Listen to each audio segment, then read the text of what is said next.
les 23 et 24 décembre 2019, mon parquet avait ouvert une information judiciaire contre M. Soro Kibafori Diom et tous autres pour présomption grave de tentative d'atteinte contre l'autorité de l'État.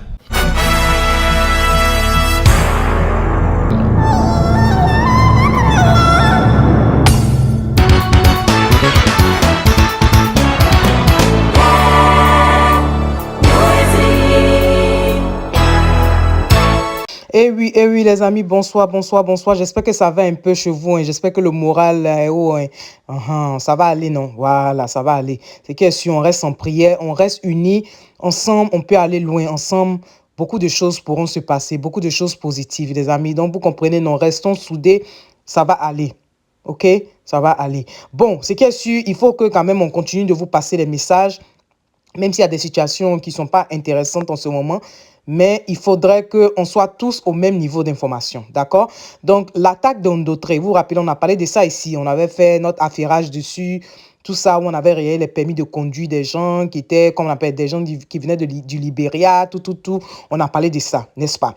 Il y a eu beaucoup de rumeurs qui disaient que, OK, ils allaient dire que c'est telle personne qui a fait ça, c'est telle personne qui était derrière, tout. Même vous savez de quoi je parle.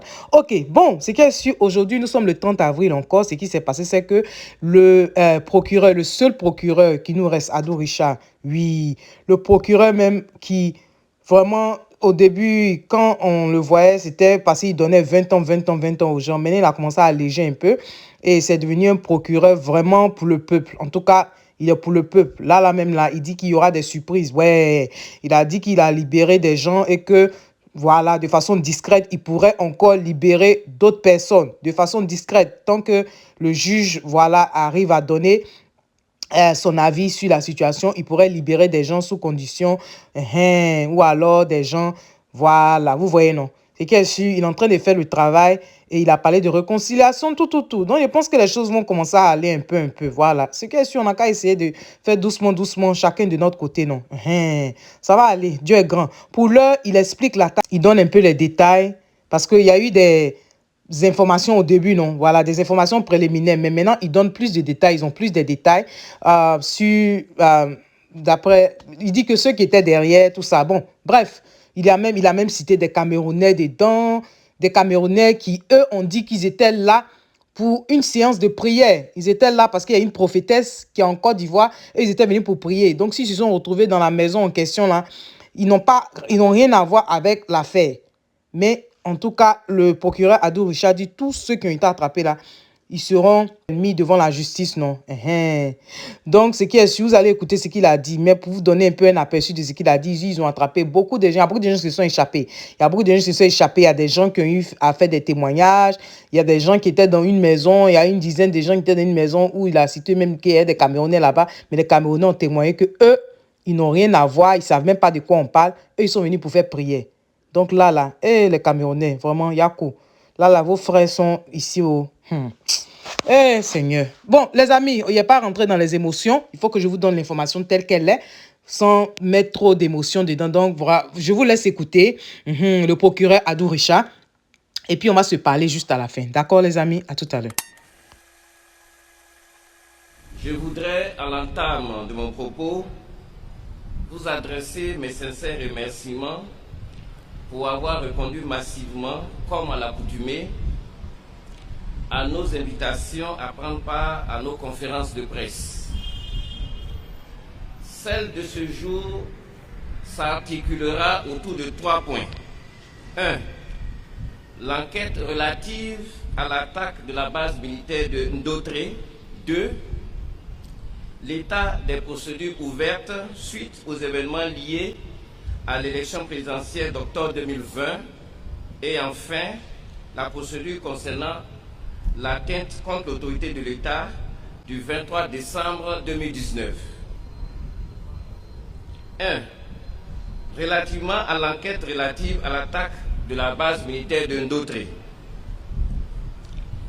Dans la nuit du mardi 20 au mercredi 21 avril 2021, aux environs de 1h du matin, des individus non identifiés, armés de fusils de type Kalachnikov, ont attaqué la base militaire des forces armées de Côte d'Ivoire Fassi, dite bataillon projetable 6 à Abobo-Ndotré, avec la ferme intention d'y pénétrer. La riposte des sentinelles du Dican, renforcée au cours des combats par d'autres forces, a permis de mettre hors d'état de nuire les agresseurs, dont 4 furent mortellement touchés, les autres en déroute prenant la fuite. Le bilan de cette attaque s'est établi comme suit.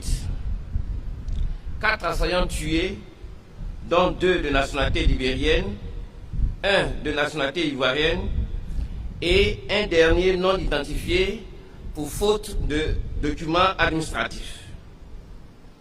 Un blessé parmi les forces de défense et de sécurité. Du matériel militaire saisi, dont un appareil de communication entre les personnes présentes sur le théâtre des opérations et d'autres qui n'y sont pas. L'enquête immédiatement ouverte à la suite de cette attaque et menée conjointement par diverses unités de police judiciaire a permis, à partir des téléphones des assaillants tués et de leur carnet d'adresse, d'interpeller 26 personnes en lien avec les faits, dont 15 de nationalité ivoirienne, 8 de nationalité camerounaise et 3 de nationalité libérienne. Il convient de préciser que 12 de ces 26 personnes ont été interpellées à Bédik-Préa, dans la sous-préfecture de Daloa, alors qu'elles se repliaient sur la ville de Toulepleu après l'échec de leur opération. Au nombre des interpellés figure le nommé Yapoga Seka Fulgence, infirmier titulaire du grade de premier maître de la Marine nationale, en fonction à l'hôpital militaire d'Abidjan, Achma. Ce dernier a reconnu appartenir à la bande organisée en vue de perpétuer l'attaque. Son rôle devait consister notamment à prodiguer des soins aux blessés et en amont à fournir des renseignements propres à faciliter l'attaque. Quant au couple Guéhi-Gérard et Aka Afia épouse Guéhi, il a donné asile aux assaillants venus du Libéria selon leur déclaration. Certains de ces assaillants, hébergés par leurs soins, ont été tués au combat, quand d'autres ont réussi à fuir après être revenus au domicile du couple Guéhi pour récupérer leurs effets personnels. Le nommé Corée Seri Évariste, déjà interpellé, jugé et condamné pour les faits d'atteinte à la sûreté de l'État courant en 2016, a hébergé une dizaine de personnes durant la période incriminée sans explication convaincante. Ces personnes, pour la plupart des anciens miliciens domiciliés à l'ouest du pays, ne justifient pas leur présence à Abidjan, alors et surtout que leur tuteur, désagenté, n'est manifestement pas en mesure de leur assurer le gîte et le couvert. Le Libérien Rosler Saïné Rabouk et son acolyte, Tonali Joachim, dit Jackson Doe, ont pour leur part reconnu avoir été recrutés pour participer à des menées subversives. Enfin, les ressortissants camerounais, interpellés dans une résidence sise non loin du camp militaire, objet de l'attaque armée, expliquent leur présence en ces lieux en soutenant être venus participer à des séances de prière organisées par une prophétesse. Déféré à mon parquet, j'ai requis à l'encontre de toutes ces personnes l'ouverture d'une information judiciaire au 10e cabinet logé à la cellule spéciale d'enquête des chefs de atteinte à la défense nationale, attentat contre l'autorité de l'État, participation à une activité mercenaire, détention illégale d'armes à feu et des munitions de guerre. Elles y ont toutes été inculpées et placées sous mandat de dépôt par le juge d'instruction. Les investigations se poursuivent en vue d'identifier, de localiser et d'interpeller toutes les personnes impliquées dans l'attaque de la base militaire de Ndotré. Grand 2. Sur l'état des procédures ouvertes suite aux événements liés à l'élection présidentielle d'octobre 2020. Pour rappel, le 20 septembre 2020, certains responsables de partis et groupements politiques de l'opposition ont lancé un appel à la désobéissance civile. Cet appel à la désobéissance civile s'est traduit par la commission dans plusieurs localités du pays d'actes constitutifs des infractions pénales ci-après. Actes de terrorisme, meurtres, coups et blessures volontaires, diffusion de fausses nouvelles, incendie de moyens de transport public de personnes, destruction par incendie de véhicules appartenant à autrui, vol et destruction de matériel électoral, apologie des crimes de meurtre, pillage et incendie, trouble à l'ordre public et entrave à la liberté de circuler par la pose de barricades de toute nature sur la voie publique. La désobéissance civile s'est également traduite par un appel au boycott actif de l'élection présidentielle du 31 octobre 2020 à l'initiative de ces mêmes partis et groupements politiques de l'opposition. Ce boycott actif a entraîné la commission par les partisans de ces partis et groupements politiques de nombreux actes d'une particulière gravité, notamment l'empêchement du vote, des meurtres, des coups et blessures volontaires, des incendies volontaires, des destructions d'édifices et de biens, des entraves à la libre circulation des personnes et des biens, des incitations à la haine et à la violence, des diffusions de nouvelles fausses dans le but de créer des affrontements intercommunautaires, etc.